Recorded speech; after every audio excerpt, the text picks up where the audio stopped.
أعوذ بالله من الشيطان الرجيم. بسم الله الرحمن الرحيم.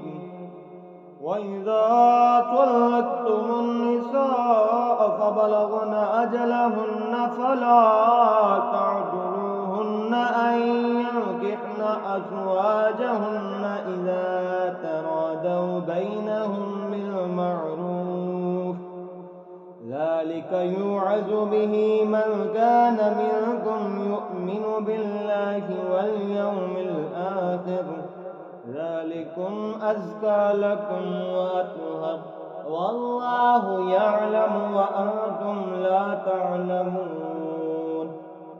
والوالدات يرضعن أولادهن حولين كاملين لمن أراد أن يتم الرضاعة، وعلى المولود له رزقهن وكسوتهن بالمعروف، لا تكلف نفس إلا وسعها، لا تضار والدة بولدها ولا مولود له بولده، وعلى الوارث مثل ذلك، فإن أراد فصالا عن تراض منهما وتشاور فلا جناح عليهما.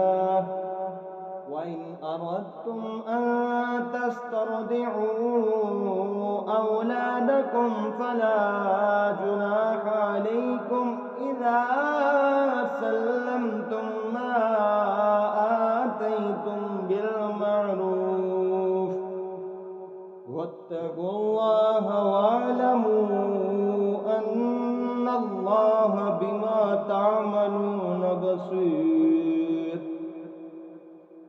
والذين يتوفون منكم ويذرون أزواجا يتربصن بأنفسهن 4 أشهر وعشرا، فإذا بلغن أجلهن فلا جناح عليكم فيما فعلن في أنفسهن بالمعروف،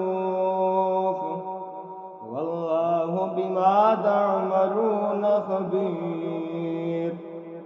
ولا جناح عليكم فيما أردتم به من خطبة النساء أو أكننتم في أنفسكم، علم الله أنكم ستذكرونهن ولكن لا تعائدوهن سرا إلا أن تقولوا قولا معروفا، ولا تعزموا عقدة النكاح حتى يبلغ الكتاب أجله، واعلموا أن الله يعلم ما في أنفسكم فاحذروه، واعلموا أن الله غفور حليم. لا جناح عليكم إن طلقتم النساء ما لم تمسوهن أو تفرضوا لهن فريضة، ومتعوهن على الموسع قدره وعلى المقتر قدره متاعا بالمعروف، حقا على المحسنين. وإن طلقتموهن من قبل أن تمسوهن وقد فرضتم لهن فريضة فنصف ما فرضتم إلا أن يعفون أو يعفو الذي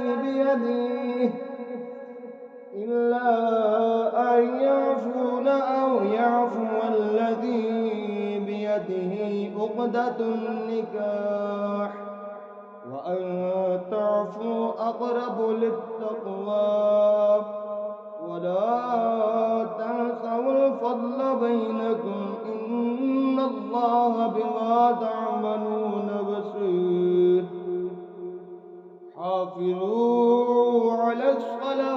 والصلاة الوسطى وقوموا لله قانتين. فإن خفتم فرجالا أو ركبانا فإذا أمنتم فاذكروا الله كما علمكم ما لم تكونوا تعلمون. والذين يتوفون منكم ويذرون أزواجا وصية لأزواجهم متاعا إلى الحول غير إخراج، فإن خرجن فلا جناح عليكم فيما فعلن في أنفسهن من معروف، والله عزيز حكيم. وللمطلقات متاع بالمعروف حقا على المتقين. كذلك يبين الله لكم آياته لعلكم تعقلون. ألم تر إلى الذين خرجوا من ديارهم وهم ألوف حذر الموت فقال لهم الله موتوا ثم أحياهم إن الله لذو فضل على الناس ولكن أكثر الناس لا يشكرون. وقاتلوا في سبيل الله واعلموا أن الله سميع عليم. من ذا الذي يقرض الله قرضا حسنا فيضاعفه له أضعافا كثيرة، والله يقبض ويبسط وإليه ترجعون. ألم تر إلى الملأ من بني إسرائيل من بعد موسى إذ قالوا لنبي له ابعث لنا ملكا نقاتل في سبيل الله.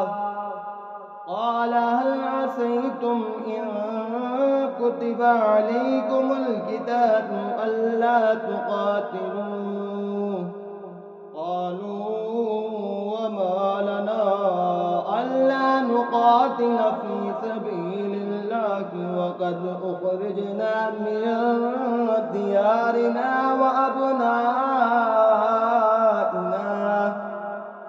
فلما كتب عليهم القتال تولوا إلا قليلا منهم والله عليم بالظالمين.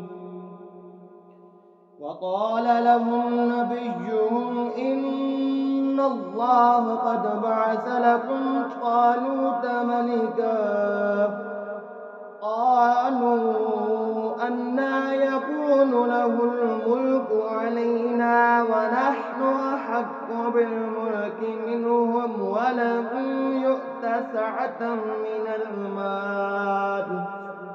قال إن الله اصطفاه عليكم وزاده بسطة في العلم والجسم والله يؤتي ملكه من يشاء والله واسع عليم. وقال لهم نبيهم إن آية ملكه أن يأتيكم التابوت فيه سكينة من ربكم وبقية مما ترك آل موسى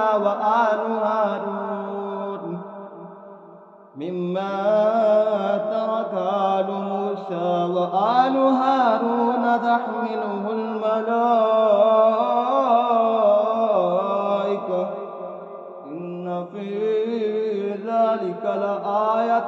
أراكم إن كنتم مؤمنين. فلما فصلت طالوت بالجنود قال إن الله مبتليكم بنهر فمن شرب منه فليس مني ومن لم يطعمه فإنه مني إلا من اغترف غرفة بيده فشربوا منه إلا قليلا منهم. فلما جاوزه هو الذين آمنوا معه قالوا لا طاقة لنا اليوم بجالوت وجنوده. قال الذين يظنون أنهم ملاقو الله كم من فئة قليلة غلبت فئة كثيرة بإذن الله والله مع الصابرين. ولما برزوا لجالوت وجنوده قالوا ربنا أفرغ علينا صبرا وثبت أقدامنا وانصرنا على القوم الكافرين. فهزموهم بإذن الله. وقتل داود جالوت وآتاه الله الملك والحكمة وعلمه مما يشاء. ولولا دفع الله الناس بعضهم ببعض لفسدت الأرض ولكن الله ذو فضل على العالمين. تلك آيات الله نتلوها عليك بالحق وإنك لمن المرسلين. آمنت بالله صدق الله العظيم.